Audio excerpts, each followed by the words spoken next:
teman-teman yang selama ini teriak-teriak tentang khilafah di Indonesia ini. Sebentar-sebentar khilafah, ganti Pancasila bersyariat. Sampai saya sering ngomong gini, Pancasila bersyariat seperti apa ya?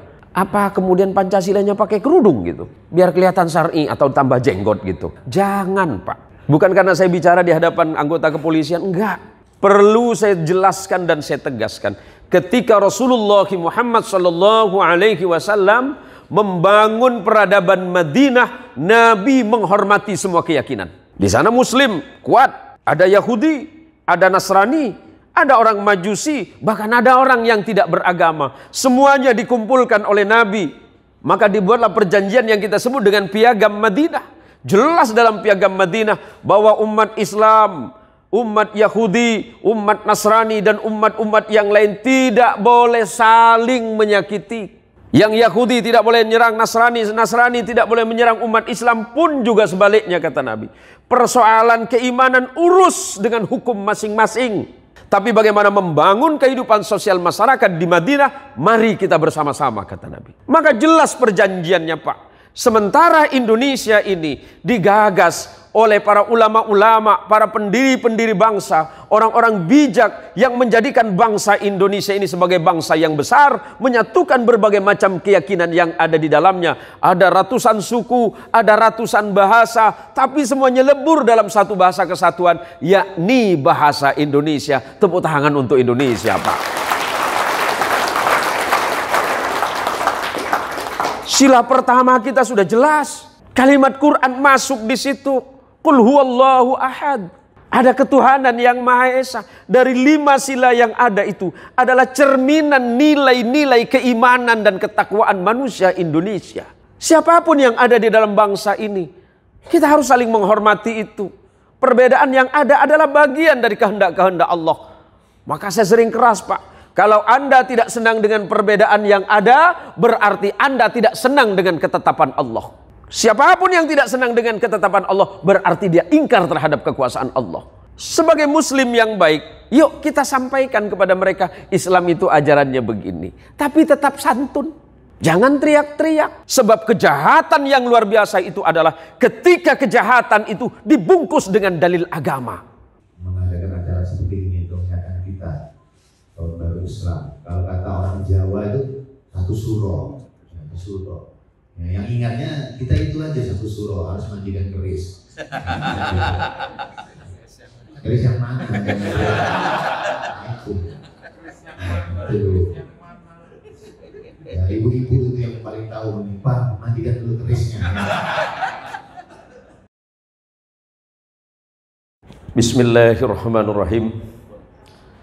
Assalamualaikum warahmatullahi wabarakatuh. Alhamdulillah wa kafa wassalatu wassalamu ala sayyidil mustafa wa ala alihi min ahli sidqi wal wafa. Allahumma salli wa sallim wa barik ala sayyidina Muhammad wa ala alihi at-tahirin wa ashabihi wa dhurriyyatihi ajma'in wa ba'du.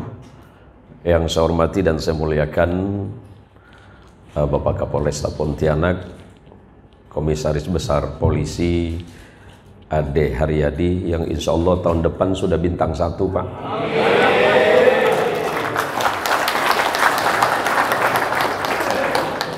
Saya diingatkan oleh para guru saya, syekh saya, ketika mengambil sanad di Madinah, beliau mengatakan, aqwalukum kadu'aikum, ucapanmu itu sesungguhnya doa bagi kalian. Mudah-mudahan apa yang barusan kita sampaikan diijabah oleh Allah Subhanahu wa taala. Dan niat baiknya itu yang pertama, yang kedua mudah-mudahan karena ini tahun baru amplopnya juga bisa nambah Pak.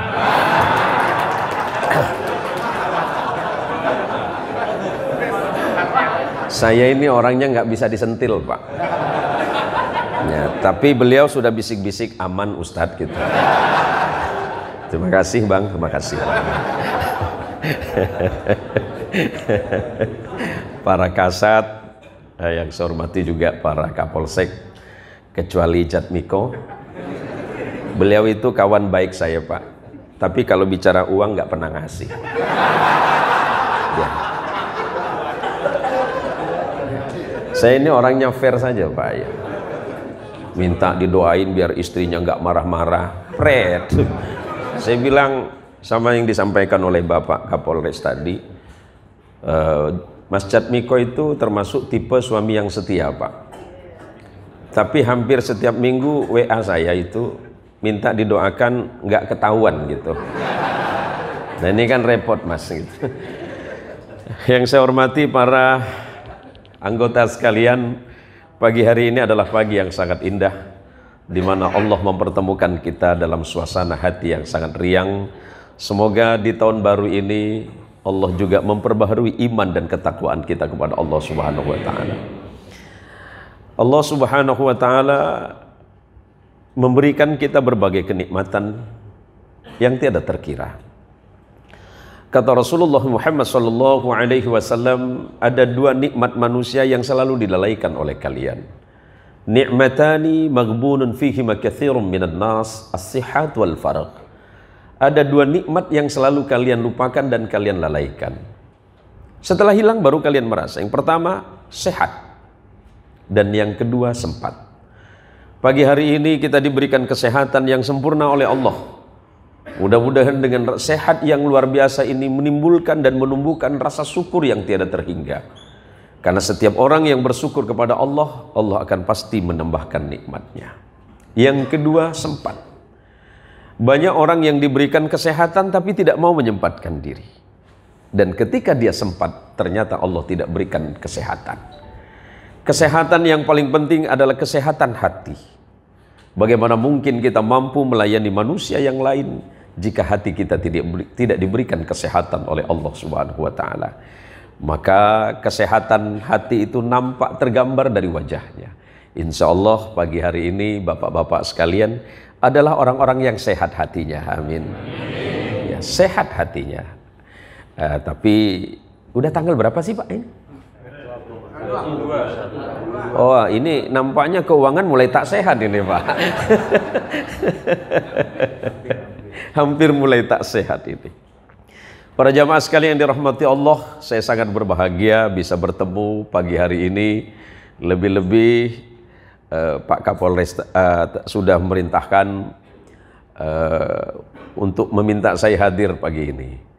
Sebenarnya Bang Kapolres, pagi ini saya dari 1 bulan yang lalu sudah janji sama orang.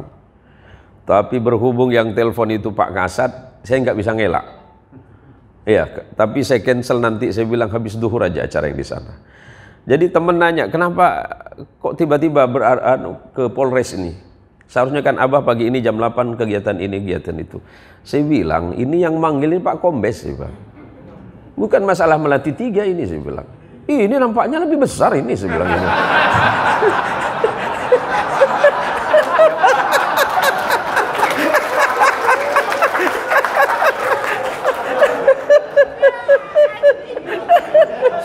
Jatmiko seneng balas dendam. Ini dendam apa sebenarnya ini? Gak paham saya ini. Subhanallah. Inilah orang-orang yang beriman. Orang-orang yang beriman itu ketika berbicara tentang nilai-nilai kebaikan, dia selalu bahagia, Pak. Dia tidak merasa tersinggung. Karena salah satu ciri orang yang hatinya baik adalah ketika dia dinasihati selalu mendengar. Walaupun dia tahu bahwa orang yang menasihati mungkin tidak lebih baik dibandingkan dengan dirinya. Nih Bang Adnan, dengerin Bang Adnan ya. Saya dikumpulkan pagi hari ini sebagaimana disampaikan oleh Bang Kapolres tadi. Saya ini sudah sering disebut sebagai ustadz yang sangat nasionalis, Pak. Karena setiap saya live streaming itu yang hadir ada ribuan dan mungkin 30%-nya itu adalah Katolik. Ada Katolik, ada Kristen, ada Hindu, dan ada Buddha. Yang ingin saya sampaikan adalah pesan damai dari Islam itu sendiri. Ketika Rasulullah Muhammad SAW sampai di Madinah, hijrah dari Makkah ke Madinah, apa yang beliau sampaikan pertama kali? Afsus salam, tebarkan kedamaian di antara kalian. Bagaimana mungkin kedamaian itu tidak disampaikan kepada siapapun? Sebab sejarah panjang peradaban manusia itu mulai dari Nabi Allah Adam alaihissalam. Jadi kita sudah masuk ke materinya ini. Berapa menit waktu saya, Bang Kapolres? 2 jam. Berapa? 2 jam. Nyesal saya datang ke tempat ini, Pak. Bulan Muharram kalau di terminologi kebudayaan Jawa dikenal dengan bulan Syuro. Kenapa bulan Syuro itu menjadi terambil padahal namanya adalah Muharram? Ketika Rasulullah Muhammad SAW akan hijrah dari kota Makkah menuju Madinah, bukan berarti Nabi itu takut kepada orang musyrik. Bukan Nabi takut kepada musuhnya, Pak. Enggak. Tetapi atas perintah Allah bahwa berhijrah tujuannya adalah untuk menyebarkan Islam itu lebih luas. Maka ketika Allah menyebutkan Bismillahirrahmanirrahim, innalladzina amanu walladzina hajaru wajahadu fi sabilillah ulaika yarjuna rahmatallahi wallahu ghafurur rahim. Innalladzina amanu, sesungguhnya orang-orang yang beriman, walladzina amanu, dan mereka orang-orang yang sungguh mengimani Allah, wahajaru wajahadu fi sabilillah, kemudian hijrah di jalan Allah dan berjihad di jalan Allah. Makna hijrah itu kata Nabi, al-muhajiru man hajara ma nahallahu anhu. Orang hijrah yang sesungguhnya, orang pindah yang sesungguhnya adalah pindah dari keburukan kepada kebaikan. Kan kira-kira begitu, Mas Jatmiko. Tinggalkan keburukan lama. Bang Heri, Bang Suryadi, jangan lagi nak jadi puli-puli. Ya, tinggalkan kata Rasulullah, man hajara ma nahallahu an. Yang harus ditinggalkan itu kata Nabi adalah sesuatu yang dilarang oleh Allah dan Rasulnya. Jadi hakikat hijrah bukan hanya pindahnya fisik, bukan hanya pindahnya badan kata Nabi. Tetapi hakikat dari hijrah itu adalah berpindah dari sebuah keburukan kepada kebaikan. Yang malas sholat kata Nabi jadi lebih rajin sholat. Yang malas sedekah lebih rajin sedekah. Yang selama ini malas melayani, tambah lagi kebaikan untuk melayani umat, melayani masyarakat. Karena bukankah ketika saudara dilantik menjadi anggota kepolisian Republik Indonesia sesuai dengan iman dan kepercayaan masing-masing, yang dijunjung itu kitab sucinya. Itu bukan kitab Doraemon, Pak, tapi kitab suci kita. Berarti kita berjanji kepada Allah bahwa saya berjanji dengan sebenar dan sesungguhnya saya akan begini dan seterusnya. Perjanjian yang tidak bisa kita abaikan adalah perjanjian kita dengan Allah. Oleh karenanya, sekedar mengingatkan kepada saudaraku sekalian dirahmati Allah, bulan Muharram adalah bulan di mana Allah menyelamatkan para nabi-nabi dari bencana. Allah menyelamatkan Nabi Allah Adam dan Allah turunkan dari surga pada bulan Muharram. Kemudian Nabi Allah Nuh alaihissalam Allah selamatkan dari banjir yang luar biasa pada bulan Muharram. Nabi Allah Yunus Allah selamatkan di bulan Muharram ketika dimakan oleh ikan. Nabi Allah Ibrahim Allah selamatkan dari kobaran api di bulan Muharram. Nabi Allah Musa dengan Bani Israel Allah selamatkan di bulan Muharram. Dan kemudian Nabi Allah Isa selamat dari penyaliban sebagaimana diyakini oleh umat Islam itu tepat juga pada bulan Muharram. Dan hijrahnya Nabi kita Muhammad sallallahu alaihi wasallam pada bulan Muharram. Jadi saya tertarik dengan bahasa pengantar dari Pak Kapolres. Kenapa kemudian ini beralih menjadi Syuro? Ketika Nabi sampai di Madinah, ini sering saya sampaikan, Pak, sebagai perspektif sejarah agar kita menjadi manusia yang selalu mengimani dan meyakini Islam dengan seiman-imannya dan seyakin-yakinnya, tetapi juga tetap harus menghormati perbedaan yang ada.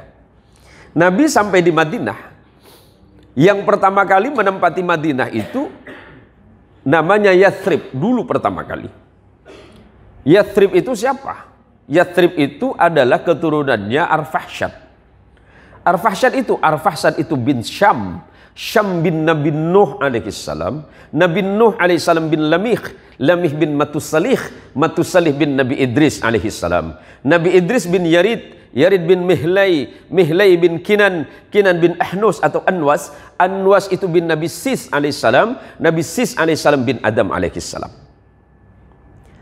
Nah, pertama kali itu yang tinggal di sana bernama Yathrib. Maka kemudian dulu sebelum diganti menjadi Madinah adalah Yathrib kota itu. Madinah itu bermakna kemajuan, Madinah bermakna peradaban. Kenapa Nabi pindah dari Makkah ke Madinah? Agar umat Islam menjadi manusia yang berpikir maju dan memiliki peradaban yang baik.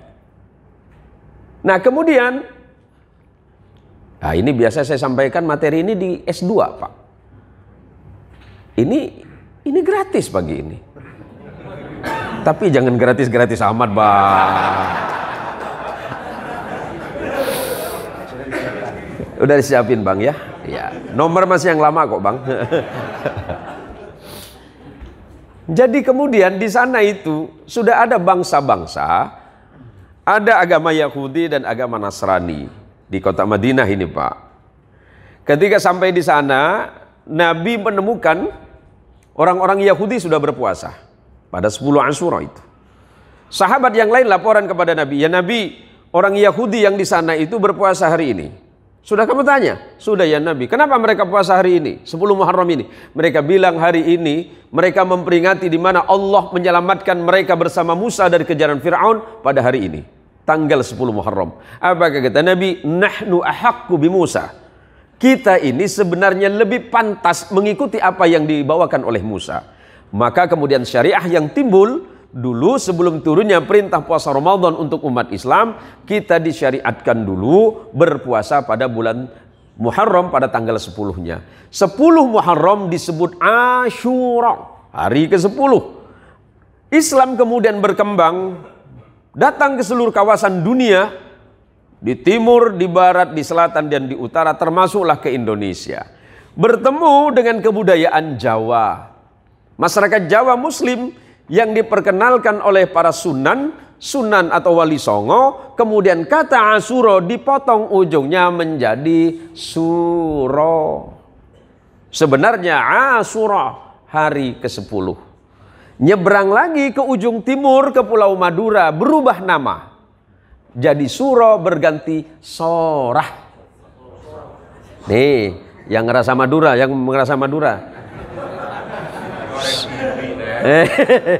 Saya bukan orang Madura Pak, saya orang Sampang Pak. Serius. Saya sama Bang Heri ini. Ini ada yang Sumenep, ada yang Sampang Pak. Saya Sampang Pak. Bang Adnan mana? Sampang. Ya? Oh Bawean ini Pak. Bawean ini. Kok tersesat di sini Mas? Bawean itu sebenarnya Gresik Pak. Jadi sejarahnya panjang ini. Jadi begini, kenapa kemudian muncul di kebudayaan masyarakat Muslim Indonesia itu 10 suro atau 1 suro itu biasanya jamasan keris, mandiin keris, kan gitu Bang. Oh saya nggak berani cerita ini Pak. Keris yang mana Bang?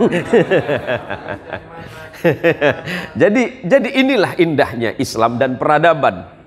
Islam itu menggagas kepada pikiran-pikiran penting demi kemajuan kemanusiaan. Maka pada hari ini kita mengingat kepada ketika Nabi Allah Adam alaihissalatu wassalam Allah turunkan ke bumi pada bulan Muharram. Nabi Allah Adam itu merasa sangat berdosa kepada Allah. Nabi Adam dosanya cuma 1, tapi kemudian Allah keluarkan dari surga. Apa doa Nabi Adam kepada Allah? Taubatnya Nabi Adam kepada Allah, Rabbana zalamna anfusana wa illam taghfir lana wa tarhamna lanakunanna minal khasirin. 100 tahun Nabi Adam mengucapkan doa ini Pak. Nabi Adam sujud 100 tahun sampai tempat beliau bersujud itu cekung. Selama 100 tahun tidak pernah mengangkat kepalanya. Apakah Allah melihat Adam? Tidak. Padahal kesalahan Adam cuma 1. Bagaimana dengan kesalahan Pak Suryadi Pak? Kan bukan Pak Suryadi yang ini Pak. Banyak. Jadi Nabi Adam itu sujud kepada Allah 100 tahun sampai bekas sujudnya itu cekung seukuran jidat beliau.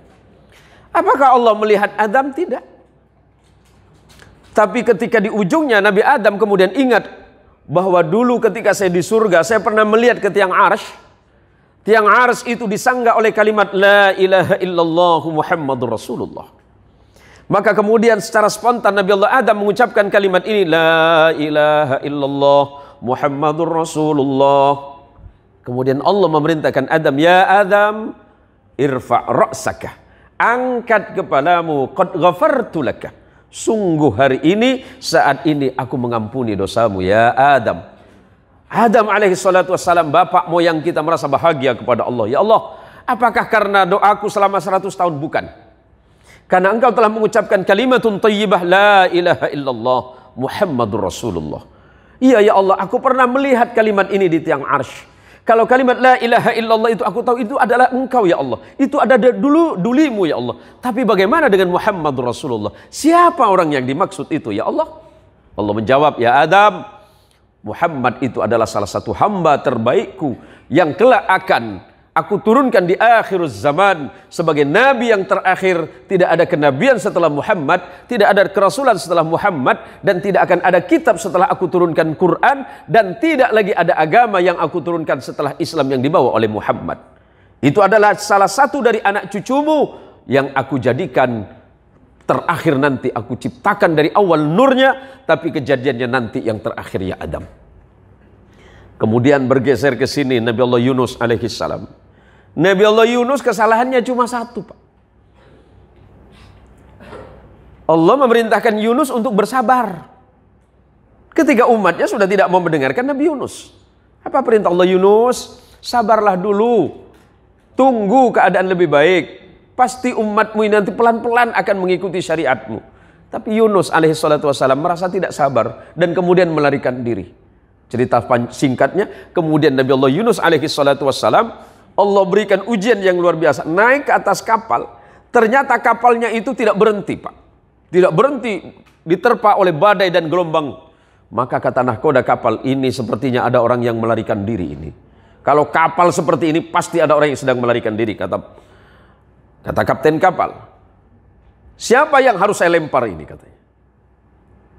Akhirnya kemudian ada semacam cabut undi gitu, dan undiannya kena ke Nabi Yunus. Dan Yunus bin Matta kemudian dilemparkan ke laut dan ditelan oleh ikan selama 40 hari 40 malam ba'dal kil. Sebagian pendapat sejarawan mengatakan 4 bulan, sebagian 40 hari 40 malam. Dalam keadaan yang susah dalam perut ikan, Nabi Allah Yunus berkata kepada Allah, la ilaha illa anta subhanaka inni kuntu minadh dhalimin. Doa Nabi Yunus. Padahal kesalahannya Yunus cuma satu. Bagaimana dengan kesalahan kita yang kata orang Melayu bertumpuk-tumpuk terus nih?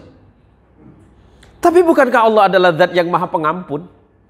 Mau sebesar apapun salah kita, dosa kita kepada Allah, Allah ngampuni. Yang penting syaratnya satu, mau tobat, kata Allah. Maka kata Rasulullah Muhammad sallallahu alaihi wasallam, dan mudah-mudahan ini menjadi motivasi bagi kita semua. Man kana yaumuhu khairan min amthihi fahuwa rabihun. Barang siapa yang hari ini kehidupannya lebih baik dibandingkan dengan kemarin, fahuwa rabihun, maka orang ini sangat beruntung. Artinya kualitas hidup hari ini harus lebih baik. Kualitas ibadah hari ini harus lebih baik. Pelayanan kawan-kawan di kepolisian hari ini harus lebih baik. Berarti kalau hari ini lebih baik pelayanannya, ikhlas karena Allah sebagaimana disampaikan oleh Pak Kapolres, kalau hari ini lebih baik dibandingkan kemarin, berarti kita hari ini beruntung.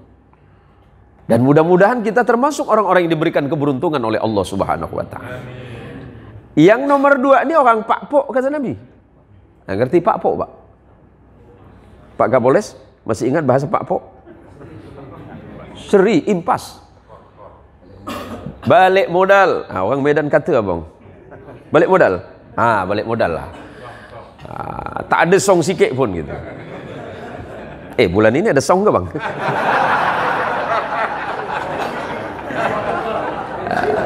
Bila lagi Pak nak ngebuli, nak ngerosting sekelas Kapolres kan? Salah beliau ngundang saya. Jadi kata Nabi, kalau hari ini sama dengan kemarin, apakah dia buntung? La maghbunun. Dia rugi.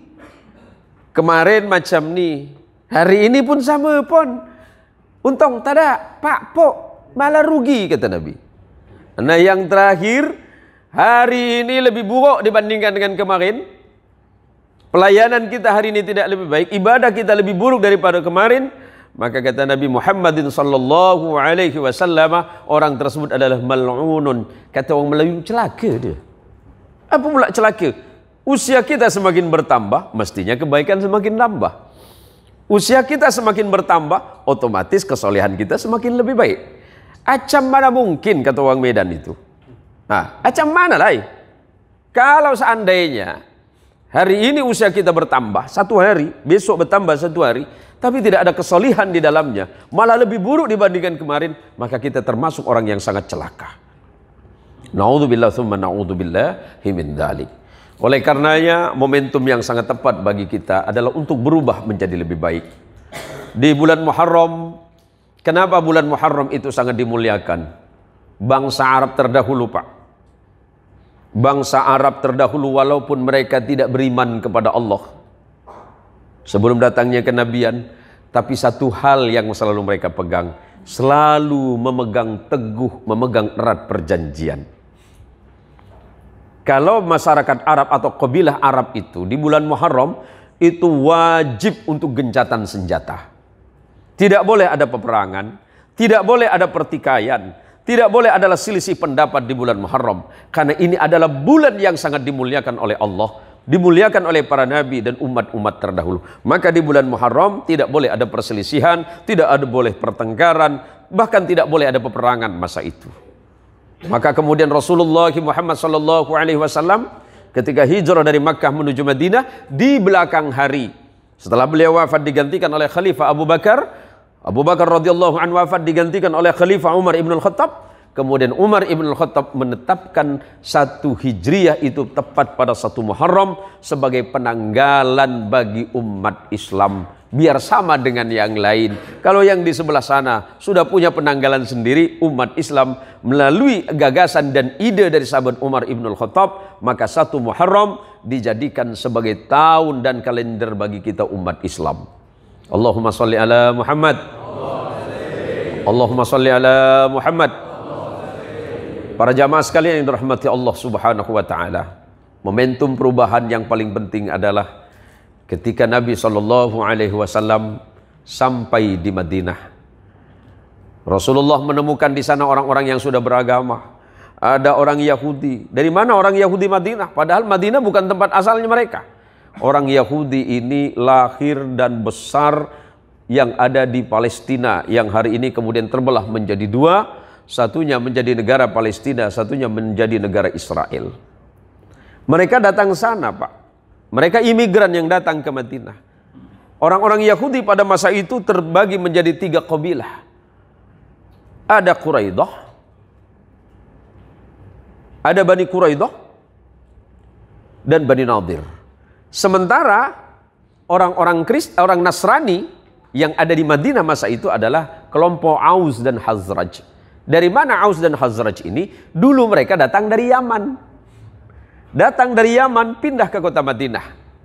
Maka kemudian di kota Madinah dibangun oleh Nabi Muhammad SAW dengan kelompok-kelompok agama yang ada di sana. Ini pelajaran penting untuk teman-teman yang selama ini teriak-teriak tentang khilafah di Indonesia ini.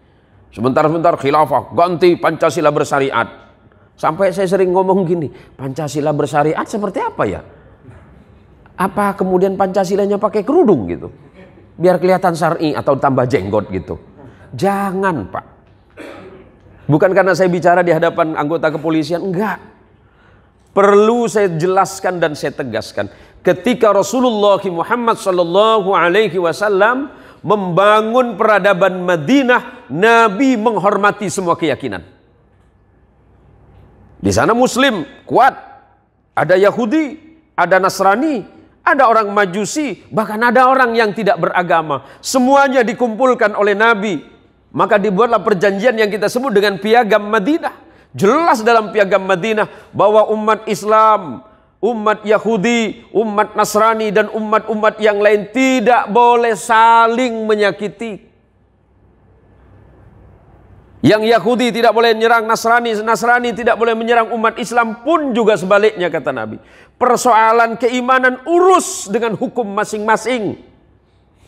Tapi bagaimana membangun kehidupan sosial masyarakat di Madinah, mari kita bersama-sama, kata Nabi.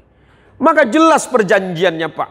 Sementara Indonesia ini digagas oleh para ulama-ulama, para pendiri-pendiri bangsa, orang-orang bijak yang menjadikan bangsa Indonesia ini sebagai bangsa yang besar, menyatukan berbagai macam keyakinan yang ada di dalamnya. Ada ratusan suku, ada ratusan bahasa, tapi semuanya lebur dalam satu bahasa kesatuan, yakni bahasa Indonesia. Tepuk tangan untuk Indonesia, Pak.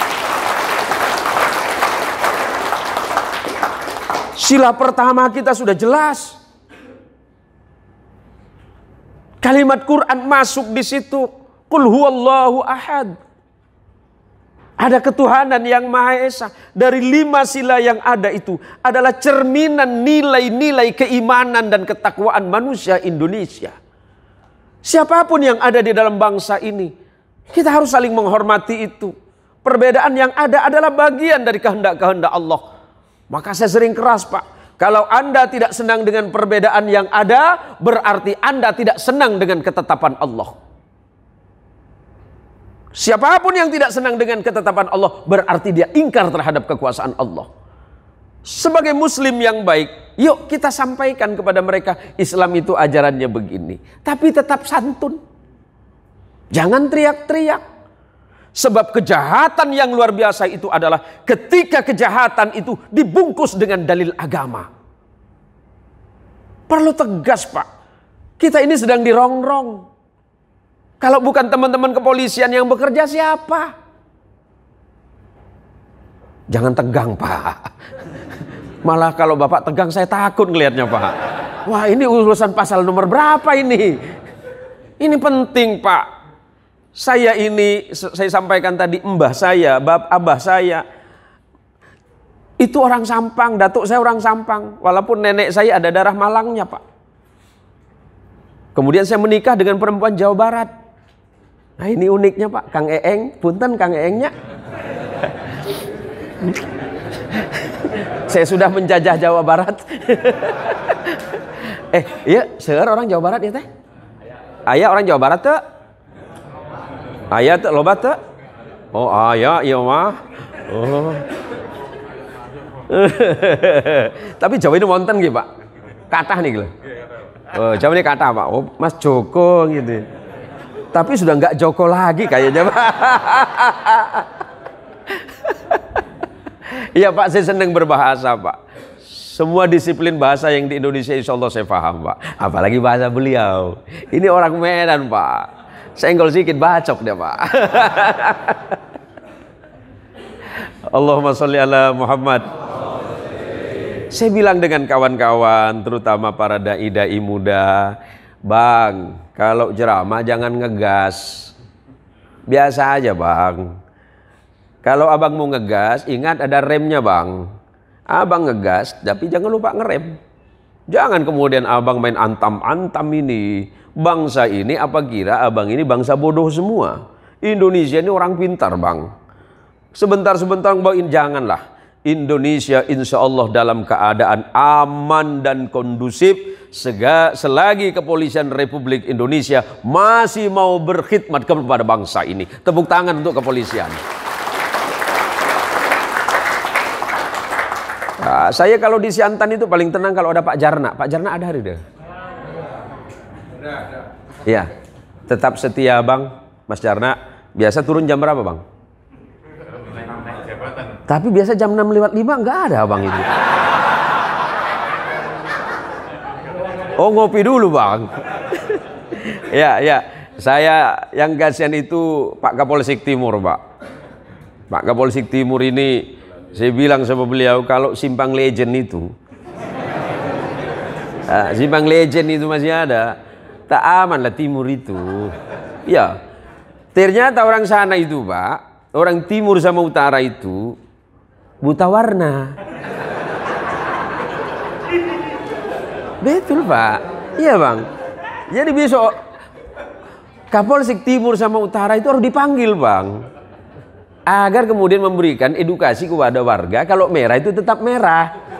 Tapi persoalannya Timur sama Utara itu kan mayoritas orang Madura, Bang. Warna hijau ndak ada di Madura, Bang. Coba kalau ditanya itu, ini apa? Biru, gitu dia. Kalau merah dia tahu bang, ini apa? Merah. Ini kuning, koneng, mirip lah. Hijau, nggak ada. Itu hijau, biru. Nah itu problemnya ternyata di situ. Nah jadi nanti edukasi untuk lalu lintas, Bang Jarna, Mas Jarna, bilang Pak, biru, jauh biru. Nah, itu ya, ini saya bukan ngolok-ngolok Pak, sebab yang sering jadi korban saya ini. Saya ini dulu pernah lagi jemput saya dari Suriah Pak. Jadi malam-malam ini tuh di simpang lampu merah Siantan, jam 1 malam kan sepi ini. Sepi asli sepi. Sepi. Jadi sopir saya ini udah telajak biasa dia Pak. Mau main sikat saja. Apa kata saya? La, kif. Stop katanya. Malu saya Pak. Jadi kata beliau, mau sepi, mau ramai orang, sesuai peraturan berhenti. Seumur-umur hidup saya orang Indonesia, baru malam itulah Pak, saya jadi orang Indonesia yang disiplin.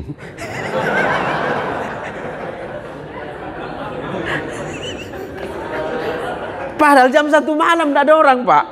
Malu saya sama saya dari Suriah itu. Sopir saya colek, ngomong apa sih itu Bang? Dia bilang, kau tuh kebanyakan tak betul ya katanya. Padahal saya yang kena Pak. Nah ini penting Pak. Jadi mohon izin, mohon maaf, ini sekedar menyampaikan saja, bukan keluh kesah. Tapi masyarakat utara dan timur ini penyakit akut menahun Pak. Dan ini bahaya Pak.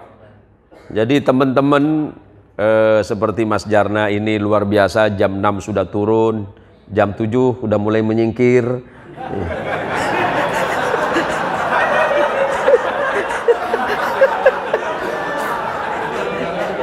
Ditengok sama Bang Adnan kan, mana Jarna katanya kan. Kenapa? Sebab kalau orang Madura itu lucu orangnya Pak. Jadi orang Madura itu dua, antara lugu menjadi lucu Pak. Iya. Jadi senangannya orang Madura itu kan pakai peci itu kan yang hitam tinggi itu. Jadi akhirnya ditilang di lampu merah dia. Lampu biru dia lewat Pak. Bukan hijau tadi Pak ya. Lewat dia, diterobos, shoot, dipegang sama Polantas. Bapak, prit, minggir. Iya Pak. Bapak tahu salahnya apa? Belum tahu Pak. Kenapa belum tahu? Kan Bapak belum ngasih tahu.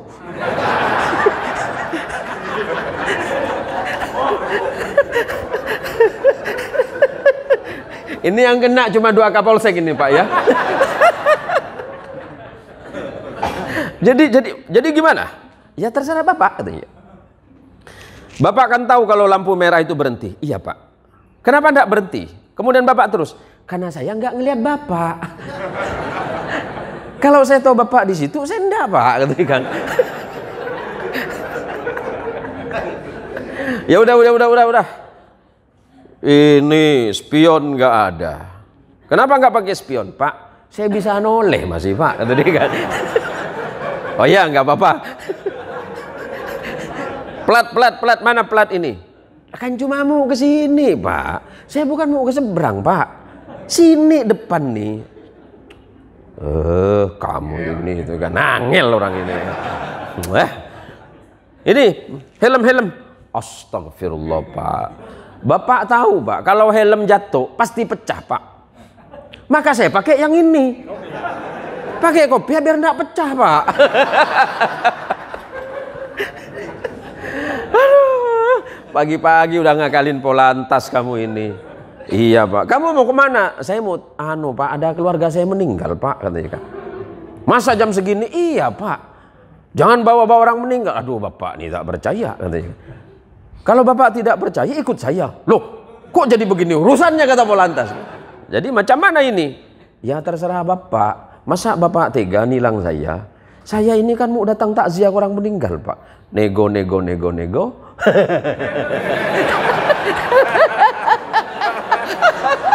Mohon maaf Polantas.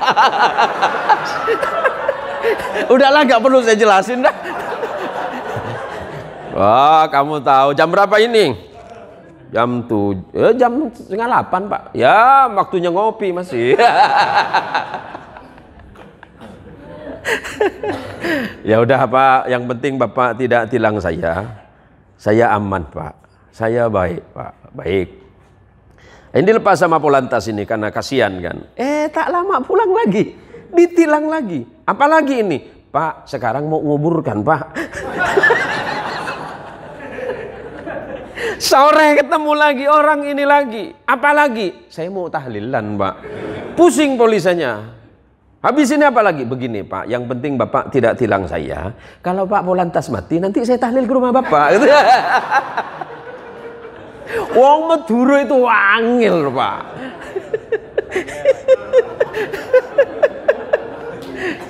Ya kenapa saya cerita begitu? Karena saya orang Madura Pak. Walaupun nenek saya orang Jawa Pak. Istri orang Jawa Barat. Tapi saya selalu mengingatkan kawan-kawan, yuk kita tertib lalu lintas. Yuk kita hormati. Yuk kita hargai hukum yang diterapkan oleh pemerintah demi kenyamanan dan keamanan kita bersama. Kita bisa tidur nyenyak di rumah itu karena ada polisi. Kan begitu. Jangan satu polisi yang salah semuanya disikat. Ini kan ada narasi-narasi yang tidak sehat. Narasi-narasi yang penuh dengan kebencian. Termasuklah tadi saya live TikTok ini di Jalanmu ke Polres ini. Ada ribuan orang yang sudah nonton saya. Pak Kiai mau kemana? Saya mau ceramah pagi ini di Polresta. Oh polisi kan gini. Pak, sesuai dengan data yang terbaru, ada tingkat kepuasan masyarakat. Dan hari ini sudah mencapai 70% kepada Kepolisian Republik Indonesia. Ini menunjukkan bahwa kepolisian itu selalu berbenah untuk menjadi lebih baik. Bicara soal salah itu manusianya Pak. Kalau misalnya Pak Jarnat nilang lagi itu telajak. Ini kan kita bicara tentang sudah berbuat. Ini kan apa-apa sudah salah. Jangan terlalu berpikir a priori. Jangan terlalu berpikir buruk. Termasuklah mencitrakan yang tidak baik kepada kepolisian. Satu polisi salah dan keliru, jangan ratusan ribu yang diserbu. Ini sebuah kesalahan fatal dari cara berpikir yang tidak sehat. Maka biar pikiran kita sehat, kembalilah semuanya kepada hukum-hukum Allah. Karena Allah menginginkan kehidupan kita ini menjadi kehidupan yang baik. Maka kata Rasulullah Muhammad SAW, sebagaimana diberikan oleh sahabat Abdullah bin Amr bin As radhiyallahu anhuma, al-muslimu man salimal muslimuna min lisanihi wa yadihi. Muslim yang baik itu adalah muslim yang selalu menjaga lidahnya, menjaga ucapannya. Jangan sampai orang yang lain merasa tersakiti oleh ucapan dan perbuatannya. Itu penting. Ketika hari ini kita berada di dunia modern, kita semuanya sibuk dengan kehidupan, kita semuanya sibuk dengan kegiatan kita masing-masing. Jangan sampai kemudian kita lupa kepada esensi dan hakikat kemanusiaan kita. Hakikat dan esensi kemanusiaan kita semuanya adalah hamba Allah. Kita diciptakan oleh Rabb yang sama. Kita dipelihara oleh Allah dengan rezekinya. Kita minum dari air langit. Kita makan dari tumbuh-tumbuhan yang hidup dari bumi ini. Kita menghirup dari udara yang sama. Kemudian kita hidup dari matahari yang sama. Artinya apa? Bahwa sebenarnya dari kesamaan-kesamaan yang ada, ternyata kita saling membutuhkan antara satu dengan yang lainnya. Maka kata Nabi, jaga ucapanmu, jangan sampai menyakiti orang lain. Jaga tanganmu, jangan sampai tanganmu itu menyebabkan orang lain merasa tersakiti dengan tindakanmu. Maka insya Allah akan lahir Kapolres-Kapolres yang baik. Akan lahir Kapolsek-Kapolsek yang baik. Akan lahir anggota-anggota kepolisian yang beriman dan bertakwa kepada Allah Subhanahu wa ta'ala. Di sebelah sana, sahabat-sahabat kita juga sedang ada bin Roh juga. Ya kita sangat menghormati itu. Kita sangat menghargai itu. Artinya kita punya niat dan iktikad yang sama untuk lebih memperbaiki diri. Untuk memperbaiki kualitas hidup. Kemudian memperbaiki hal-hal yang selama ini tidak sempurna. Kalau menuntut kesempurnaan itu adalah hal yang mustahil. Contoh ibu-ibu di belakang. Ibu. Alhamdulillah. Saya ini suka bingung sama perempuan Bapak. Ini kok ada perempuan satu di atasnya. Ini pengen kelihatan tercantik di sini. Mbak Ina ya. Mbak Ina. Saya serius nih nanya nih.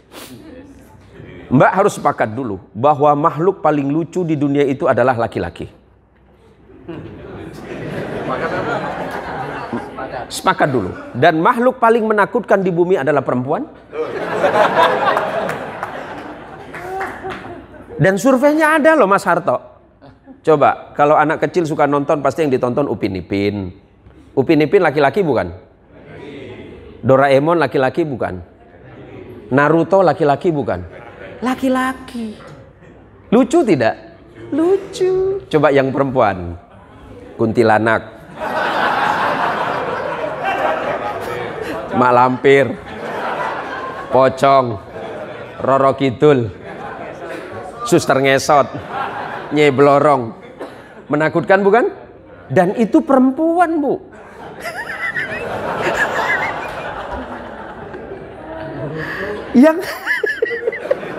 Yang paling aneh, waktu istri kita nyuruh kita pasang gas. Bang, pasangin gas. Kenapa, Dek? Takut meledak. Bisa mikir nggak kita? Masang sendiri takut meledak, yang disuruh siapa? Suami. Kalau meledak coba gimana?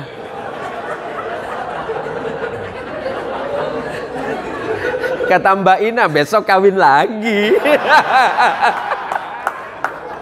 Ini membingungkan.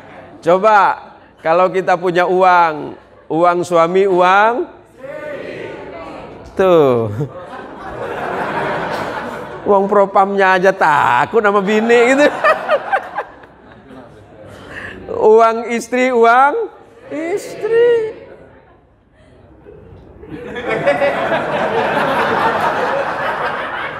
Sepakat, Bang? Sepakat. Allahu Akbar. Tapi inilah, Pak, ternyata kita membutuhkan perempuan, Pak. Pak Kapolres bisa hebat itu karena didoakan oleh satu istri. Bagaimana kalau sampai 2 yang mendoakan?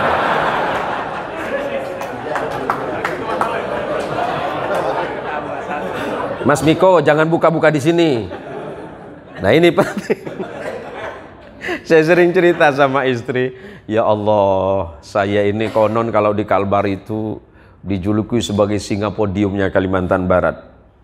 Tapi di depan kamu ini, aku jadi kucing Anggora nampaknya.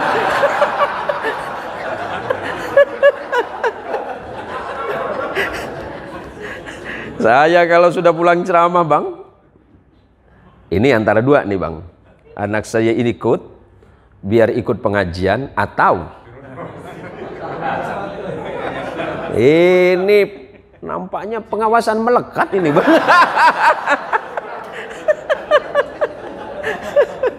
Ini kalau dibiarkan laki saya ini sen kiri belok kanan nampak nanti ini. Nah, tapi inilah pentingnya bagi kita semuanya untuk menciptakan kehidupan yang baik, dimulai dari rumah tangga yang baik. Saya sadar betul bahwa saya sebagai suami sampai hari ini belum sempurna, Pak. Saya lebih banyak salah. Ada sering orang bilang begini, aku kan sudah cukup adil terhadapmu. Oh iya? Sehebat-hebatnya seorang suami, dia tidak akan mungkin bisa berlaku adil terhadap istri dan anak-anaknya. Tetapi disitulah kemudian kesadaran hati itu harus muncul. Apa salahnya kita minta maaf sama istri? Kalau kita ngerasa sebagai suami belum sempurna, apa salahnya minta maaf? Pun juga sebaliknya, suami, apa susahnya istri meminta maaf kepada suami? Agar anak-anak kita menjadi pribadi-pribadi yang hebat. Beliau menjadi komisaris besar polisi itu bukan karena gagasan dan keinginan beliau semata. Tapi dimulai dari sebuah rumah tangga, dimulai dari keluarga yang baik. Ayah dan ibu yang baik yang selalu mendorong anak-anaknya untuk sukses. Dan jangan lupa, doa seorang ibu. Maka kata Rasulullah, berapa menit lagi waktu saya ini? Hah? Aduh, jangan nyiksa saya lah, Bang. Ini saya diculik sama Babin Iwan ini, Babin Kantipmas Yantanulu ini, saya belum sarapan ini, Pak. Saya nak ngajak, saya tahu berapa isi dompet kan? Tahu? Ya, berapa sih tunjangan Babin Kantipmas kan? Belum lagi nanti nyampe di rumah dipreteli sama istri, cuma disisikan 10.000. Itu pun kalau beruntung ya, Wan ya. Nah inilah Pak, saya walaupun dalam kondisi yang sibuk, tapi saya selalu berusaha hadir kalau ada kegiatan di kepolisian Bang. Kenapa? Karena saya sangat cinta kepolisian Republik Indonesia. Iya. Terlepas dari titik salah dan keliru, itu manusia. Karena saya juga pasti ada salahnya.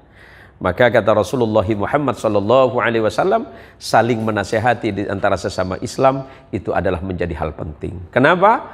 Karena untuk memperbaiki sikap, akhlak dan perilaku kita masing-masing. Maka saya berharap kepada ibu-ibu sekalian yang dirahmati Allah Subhanahu wa taala, bangunlah kehidupan rumah tangga itu dengan dua fondasi dasar saja kata Nabi, zayyinu manazilakum bis-shalah wa tilawatil Qur'an. Hiasilah kehidupan rumah tanggamu itu, pertama, jangan lupa sholat. Dan yang kedua, cintai untuk membaca Al-Quran. Dengan sholat, kata Rasulullah SAW, as-salatu imaduddin, sholat itu tiang agama. Faman aqamaha faqad aqamad-din, barang siapa yang mendirikan sholat, berarti dia telah menegakkan agamanya. Wa man tarakaha faqad hadamaddin, dan barang siapa yang meninggalkan salat berarti dia meninggalkan agamanya. Saya faham bahwa sahabat-sahabat kepolisian ini banyak pekerjaan dan selalu sibuk. Tetapi ternyata salat kita kan tidak lama Bang. Salat kita cuma 5 menit. Atau ya paling lama 10 menit. Beda dengan salatnya Mas Harto. Itu lebih spesial, 2 menit selesai semua. Nah, itu Mas Harto kelebihannya di situ. Ya, jadi yang setelah itu watilawatil Quran, perbanyaklah membaca Quran. Insya Allah hati akan diberikan ketenangan. Asal pagi-pagi kita tengok alis istri kita jadi satu. Ini masalah bakat nih nampak nih gitu kan. Alis istri sudah jadi satu. Ini kode alam Bang. Di mana-mana perempuan macam itu memang. Jangan ngangguk tau Bang. Biar anggota tak makin curiga dengan abang. Allah. Payah punya Kapolres macam nih. Tapi saya sangat senang karena beliau juga, saya dengar anggota-anggota bahkan perwira sering cerita. Saya bukan memuji Anda Bang, tapi mudah-mudahan efek baiknya untuk saya.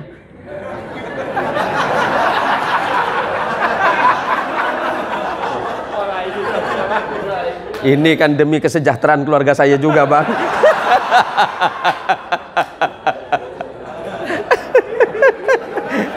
Aman Mas Ayin, aman gitu.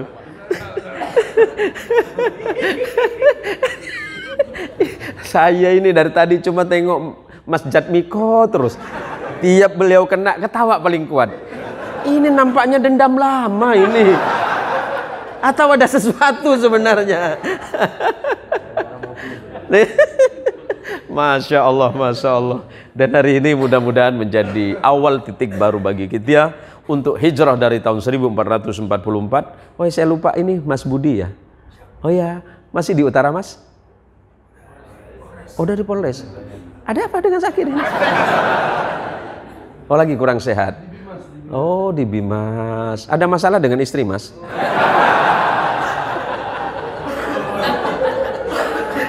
Ini saya kenal beliau itu cuma kumisnya aja Pak. Dan tadi liatin kok kumisnya kayak mirip Mas Budi gitu ya Mas ya.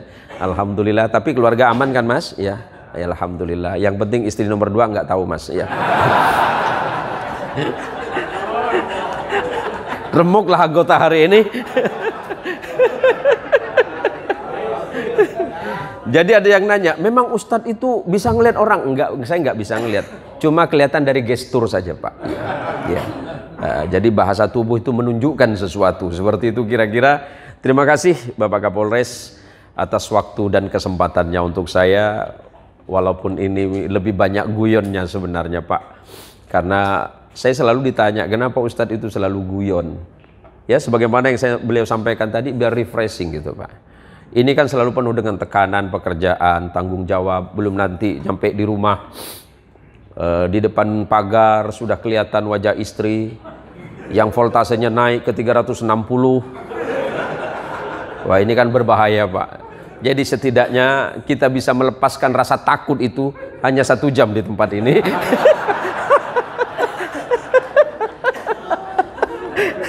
Terima kasih. Mudah-mudahan momentum hijriah kita kali ini sesuai dengan tema. Jadikan tahun baru Islam sebagai momen evaluasi dan refleksi guna mewujudkan Polri presisi, Indonesia maju, Polresta Pontianak, Polda Kalimantan Barat. Tetap semangat dan tidak usah peduli dengan apa kata mereka di luar. Yakinlah bahwa Indonesia masih membutuhkan kepolisian Republik Indonesia. Terima kasih. Hadanallahu wa iyyakum ajmain. Mohon maaf jika apa yang saya sampaikan banyak khilaf, banyak keliru, khususnya kepada Abang Kapolres. Jika apa yang saya sampaikan ada hal yang tidak tepat, mungkin menyinggung hati dan perasaan Abang, kalaupun memang itu betul, itu hanya mungkin karena faktor kebetulan saja, Bang. Terima kasih untuk semuanya. Mohon maaf jika apa yang saya sampaikan salah, karena kita sedang ditonton oleh ribuan orang juga melalui channel saya ini. Entah itu saya tidak bisa jawab untuk teman-teman yang ada di live TikTok yang sudah hadir ribuan, sama di channel Facebook saya. Mohon maaf saya tidak bisa mengomentari, tapi inilah Kapolres Pontianak yang insya Allah beliau adalah pemimpin yang jujur, adil dan amanah. Amin. Hadanallahu wa iyyakum ajma'in, wallahul muwaffiq ila aqwamit thariq. Assalamualaikum warahmatullahi wabarakatuh. Yang saya hormati Pak Ustadz J. Muslim LC, para PJU Polresta Pontianak, para Kapolsek, para perwira, serta seluruh bintara dan ASN Polresta Pontianak yang saya cintai dan saya banggakan yang hadir di Polresta Pontianak pada pagi hari ini. Alhamdulillah, puji syukur kita panjatkan kehadirat Allah Subhanahu wa Ta'ala yang telah melimpahkan rahmat dan karunia-Nya sehingga kita dapat bersama-sama merayakan tahun baru Islam 1 Muharram 1445 Hijriah atau tahun 2023 Masehi di lingkungan Polresta Pontianak, Polda Kalimantan Barat. Pada kesempatan yang berbahagia ini, mari kita merenungkan momen indah yang telah terlewati dan menyambut tahun baru dengan semangat evaluasi dan refleksi untuk mewujudkan Polri presisi menuju Indonesia maju. Jadi Pak Ustadz, perlu kami sampaikan, ya, kenapa Pak Ustadz dipanggil di sini, ya kan? Udah kangen juga dengan Pak Ustadz ini. Beliau sekarang lagi laris-larisnya, gitu kan? Mumpung belum mahal, kita panggil.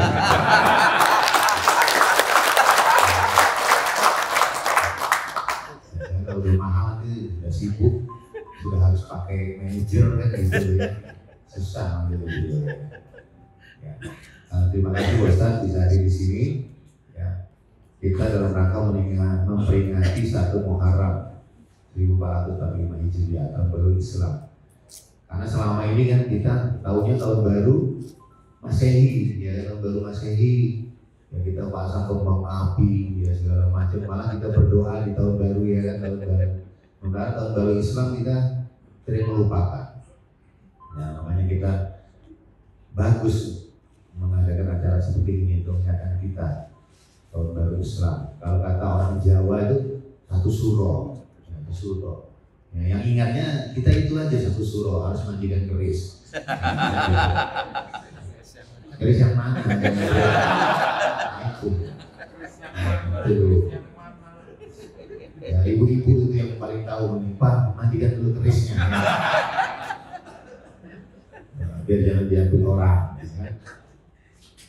Jadi Pak Ustadz sampaikan kepada kami sejarahnya tahun baru Islam ini seperti apa, maknanya apa, kemudian implikasinya kepada kami ini apa, supaya kita Polri. Gitu. Tapi kalau saya serius-serius Pak Ustadz, ya. Ya, jangan terlalu serius nanti. Kami ini perlu refreshing juga, Pak Ustadz. Nah, kalau kami makin artis kurang sopan, gitu ya. Tahun baru Islam 1 Muharram merupakan momen penting bagi seluruh umat Muslim di seluruh dunia.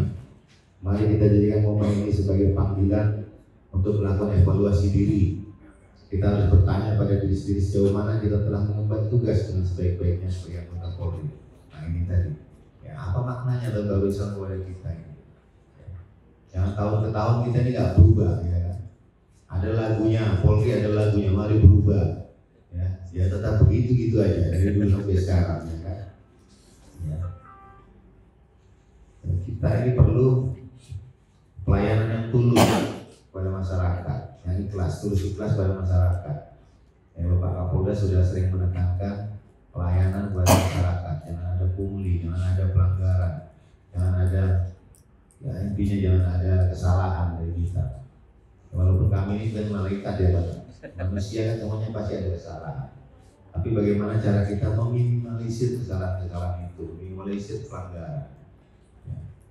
Kita sering ditegur, kami sering ditegur bahwasanya di Polresta Pontianak ini angka tertinggi kawin cerai. Ya. Boleh kawin lagi, cuma satu syaratnya. Apa? Asal jangan ketahuan kasih propam ya kan gitu. Ya. Saya pun nggak mungkin ngecek kalian satu persatu. Tapi kalau kasih propam lapor saya mau gimana? Ya kan? Kasih benar. Ya. Kenapa? Ya, iya. Pak Malik ini contoh yang paling setia Pak Malik. Oh belum ketahuan. Pak Jan Miko ini paling sering dulu Pak Malik ayo kawin lagi aja. Pak Malik udah lama gak mandikan keris. Ya itu Pak Ustadz kita menyampaikan ke kami hal yang baik itu seperti apa supaya kami ini bisa lebih baik dalam pelayanan masyarakat. Ya, saya rasa itu pembukaan dari saya. Lebih banyak maaf. Terima kasih. Assalamualaikum warahmatullahi wabarakatuh. Terima kasih atas sambutan yang Bapak sampaikan. Memasuki acara selanjutnya.